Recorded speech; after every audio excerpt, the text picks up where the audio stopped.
आज हम जिस मूवी को एक्सप्लेन करने जा रहे हैं उस मूवी का नाम है रेड शूज। मूवी की शुरुआत में हम एक लड़की को देखते हैं जो कि अपनी फ्रेंड का इंतजार कर रही होती है। इंतजार करते हुए वो लड़की अपने से दूर रखे हुए सैंडल्स को देखती है जो कि पिंक कलर के होते हैं। वो उसे बहुत ज्यादा पसंद आते हैं और जैसे ही वो लड़की उन शूज को लेने के लिए उनके पास जाती है तभी एक लड़की उसके पास आती है और उसे धक्का देकर उन शूज को वहां से लेकर चली जाती है और अब वो लड़की उन शूज को पहनकर चल रही होती है। कुछ दूर जाने के बाद उसे अजीब सा फील होने लगता है। अब देखते ही देखते उसके पैर कट जाते हैं और ये सीन इस मूवी का बहुत ही डिस्टर्बिंग सीन होता है। और यहाँ से सीन चेंज हो जाता है तो हम एक लेडी को देखते हैं जिसका नाम सूजे है, जिसके पास उसकी एक बेटी है। उसका और उसके हस्बैंड का तलाक हो चुका है क्योंकि उन दोनों के रिश्ते काफी समय से अच्छे नहीं चल रहे थे। सूजे अपने हस्बैंड से अलग होने के बाद एक बहुत ही पुराने अपार्टमेंट में रहने के लिए चली जाती है। वो अपार्टमेंट बिल्कुल खाली था और वहाँ आसपास भी कोई नहीं रहता था, लेकिन उस अपार्टमेंट में एक बूढ़ी औरत रहती थी और आसपास के लोगों का मानना था कि इस अपार्टमेंट में भूत रहते हैं क्योंकि इस अपार्टमेंट में बहुत सारी अजीबोगरीब चीजें होती थी, जैसे कि उनके घर की लाइट का अपने आप ऑन ऑफ हो जाना और अजीब अजीब आवाजें आना। अब यहाँ पर है ना सूजे की मजबूरी थी क्योंकि उसके पास इतने पैसे नहीं थे कि वो एक अच्छा अपार्टमेंट रेंट पर ले सके। सूजे देखती है कि वहाँ पर रखा हुआ सामान बहुत ज्यादा खराब है और उन सब सामानों को रिपेयर होने की जरूरत है, तो वो देर न करते हुए, जैसा कि उसके पास बहुत ज्यादा पैसे नहीं होते, इसलिए उन सब चीजों को वो खुद ही रिपेयर करने के बारे में सोचती है। सबसे पहले सूजे अपने बल्ब को ठीक करती है और जैसे ही बल्ब ठीक होता है तो बल्ब में चिंगारी निकलती है, जिसकी वजह से सूजे की आंख में एक चिंगारी चली जाती है और अपनी आंख दिखाने के लिए वो अपने फ्रेंड के पास जाती है जो कि एक आई स्पेशलिस्ट होती है। अभी हमें यहाँ पर पता चलता है कि सूजे खुद एक डॉक्टर है और अभी उसका एक क्लिनिक बन रहा है जिसकी वजह से वो प्रैक्टिस नहीं कर रही है। इसके बाद सूजे अपने घर जाने के लिए मेट्रो स्टेशन के लिए निकलती है तो उसे वही पिंक शूज बहुत दूरी पर रखे हुए दिखाई देते हैं जो कि वास्तव में बेहद खूबसूरत होते हैं। इसके बाद सूजे अपने आसपास देखती है कि उसका मालिक यहाँ पर तो नहीं है, जिससे कि वो उन शूज को उसके मालिक को वापस कर दे, लेकिन वहाँ पर उसे कोई नहीं दिखता। तो वो उन शूज को उठाकर अपने घर ले जाती है और घर पर आकर उन्हें पहन कर देखती है। जैसे ही सूजे उन शूज को अपने पैरों में डालती है तो उसे बहुत अजीब सा फील होने लगता है और साथ ही उसे बहुत सारी विजन आने लगते हैं जिनमें एक लड़की बहुत अच्छा डांस कर रही होती है और उसने भी यही पिंक शूज पहने हुए थे और साइड में खड़ी हुई एक लड़की उसके डांस को देखकर बहुत ज्यादा जलन फील कर रही होती है। सूजे को ये विजन देखकर लगता है कि शायद वो बहुत ज्यादा थकी हुई है, इसलिए उसे ये सब विजन आ रहे हैं। सूजे ये सब सोच रही होती है कि तभी रूम में उसकी बेटी आ जाती है और उससे कहती है कि मॉम मुझे भी ये शूज पहन कर देखनी है, लेकिन सूजे बिल्कुल मना कर देती है, कहती है कि नहीं, तुम ये शूज नहीं पहन सकती हो। अगले दिन वो अपनी बेटी को स्कूल छोड़ने के बाद वहाँ पर जाती है जहाँ पर उसका क्लिनिक बन रहा है। सूजे के क्लिनिक में एक वर्कर जो कि उसकी क्लिनिक का सारा काम कर रहा था, वो उससे कहती है कि तुम पूरे दिन और रात यहाँ पर काम करते हो और साथ ही वो उसे डिनर के लिए इनवाइट करती है। तभी हम देखते हैं कि सूजे के घर ना होने की वजह से उसकी बेटी शूज को डालकर देखती है और हम देखते हैं कि सूजे की बेटी के पैर में वो शूज काफी बड़े होते हैं, लेकिन थोड़ी ही देर में वो शूज उस लड़की के पैर में बिल्कुल फिट हो जाते हैं, यानी उसके बेटी के पैर के साइज के हो जाते हैं। शूज पहनने के बाद सूजे की बेटी को भी बहुत अजीब सा विजन आना स्टार्ट हो जाता है। अब रात हो जाती है और क्लिनिक का वर्कर जिसे सूजे ने डिनर पर इनवाइट किया था वो अब घर पर आ चुका होता है और सब लोग डिनर कर रहे होते हैं। उस आदमी को देखकर सूजे की बेटी बहुत ज्यादा नाराज हो जाती है और सूजे से कहती है कि ये कौन है और आप क्यों मेरे पापा के साथ नहीं रहते हो। बेटी की बात को सुनकर सूजे को उस पर बहुत ज्यादा गुस्सा आता है और उसे वो अपनी बेटी को अंदर जाने के लिए कह देती है और इसके बाद सूजे उस वर्कर को बताती है कि मेरा और मेरे हस्बैंड का डाइवोर्स हो चुका है। इसके बाद वो लड़की भी उन शूज को सूजे के घर पर देख लेता है और वो लड़का होने के बावजूद उन शूज की तरफ अट्रैक्ट हो जाता है, बाकी सब लोगों की तरह ही। हम देखते हैं कि सूजे को ये विजन अब सोते टाइम भी आ रहे हैं जिसमें वो एक कपल को देखते हैं जो कि ब्राइडल ड्रेस में होती हैं और साथ ही वो अपनी बेटी को देखती है जो कि बिल्डिंग से नीचे कूद रही होती है, यानी सुसाइड कर रही है। और जैसे ही सूजे अपने सपने में उस बेटी को बिल्डिंग से छलांग लगाने से रोकती है, तुरंत उसके पैर कट जाते हैं और ये सब देखकर सूजे बहुत ज्यादा परेशान हो जाती है और वो अब समझ जाती है कि उसके शूज के साथ कोई प्रॉब्लम जरूर है। इसके बाद सूजे के आई स्पेशलिस्ट फ्रेंड घर पर आती है और जब उन शूज को देखती है तो वो भी उनकी तरफ अट्रैक्ट हो जाती है। जैसे ही सूजे की नजर उनसे हटती है वैसे ही उसकी आई स्पेशलिस्ट फ्रेंड शूज को लेकर बाहर निकल जाती है। न जाने उन जूतों में ऐसी क्या बात थी कि जो भी उन्हें देखता था तो उनकी तरफ अट्रैक्ट हो जाता था और साथ ही वो ऐसा भी काम करने के लिए मजबूर हो जाते थे जैसे कि उनकी फ्रेंड उस जूतों को चुरा लेती है, यानी उसने इन जूतों के लिए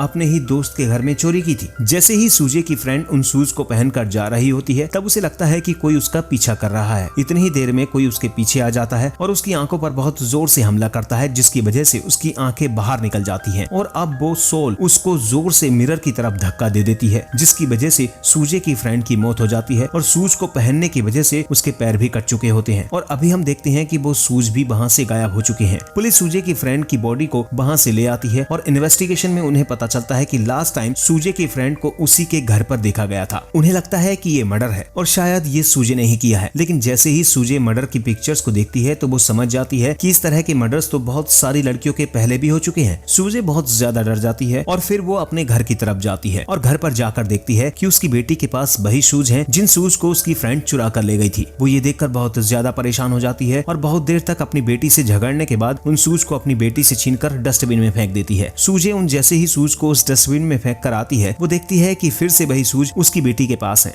और उसने पहन रखे हैं। ये देखकर सूजे बहुत ज्यादा डर जाती है और साथ ही थोड़ी ही देर में सूजे की बेटी के पैरों से खून आने लगता है और सूजे अपनी बेटी के पास जैसे ही जाती है तो खून को देखकर बेहोश हो जाती है और सूजे को जैसे ही होश आता है तो वो और उसकी बेटी दोनों हॉस्पिटल में होते हैं और सूजे ने वही शूज अपने हाथ में लिए होते हैं, जिसे देखकर बहुत ज्यादा परेशान हो जाती है। तभी उसके पास उसकी क्लिनिक में काम करने वाला एक लड़का आता है और वो सूजे को बाहर ले जाता है और वो उससे कहता है कि मैंने कुछ साल पुरानी एक फोटो देखी है जिसमें एक लड़की ने यही शूज अपने हाथ में इसी तरह पकड़े रखे थे और वो पिक्चर्स अब 60 साल पुरानी है। अब सूजे उन शूज के बारे में पता करने के लिए उस लड़के के पास जाती है। तभी उसे याद आता है कि उसके अपार्टमेंट में एक बूढ़ी औरत रहती है जो कि शायद कुछ न कुछ तो इन शूज के बारे में जानती है, क्योंकि जब उसने पहली बार मेरे हाथ में ये शूज देखे थे तब उसने कहा था कि तुम इन शूज को फेंक दो और साथ ही वो उन शूज को देखकर काफी डर रही थी। इसके बाद सूजे और उसकी क्लिनिक में काम करने वाला लड़का दोनों उस बूढ़ी औरत के पास जाते हैं। शुरुआत में तो वह बूढ़ी औरत बहुत ज्यादा डरी हुई होती है तो वो कुछ नहीं बताती, लेकिन बहुत ज्यादा इंसिस्ट करने के बाद वो बताना शुरू करती है कि वो एक लड़की के घर में काम किया करती थी जिसका नाम ओको था, जो कि एक डांसर थी और वो एक लड़की से बहुत ज्यादा नफरत किया करती थी क्योंकि उसका फ्रेंड किसी और लड़की की बहुत ज्यादा केयर किया करता था जिसका नाम कायको था। वो भी एक डांसर थी। ओको का फ्रेंड कायको से बहुत ज्यादा प्यार करने लगा था, जिसकी वजह से ओको को कायको पर बहुत ज्यादा गुस्सा आता था और तभी कायको को उसके बॉयफ्रेंड ने यही शूज गिफ्ट किए थे। तो ओको ने ये डिसाइड किया कि वो भी ऐसे ही शूज अपने फ्रेंड से लेकर रहेगी और साथ ही ओको ने एक एविल प्लान बनाया। उसने कायको के बॉयफ्रेंड जिसने कायको के लिए पिंक शूज गिफ्ट किए थे उसे सेड्यूस करती है और अब जैसे ही कायको का बीएफ ओको के साथ इंटीमेट होता है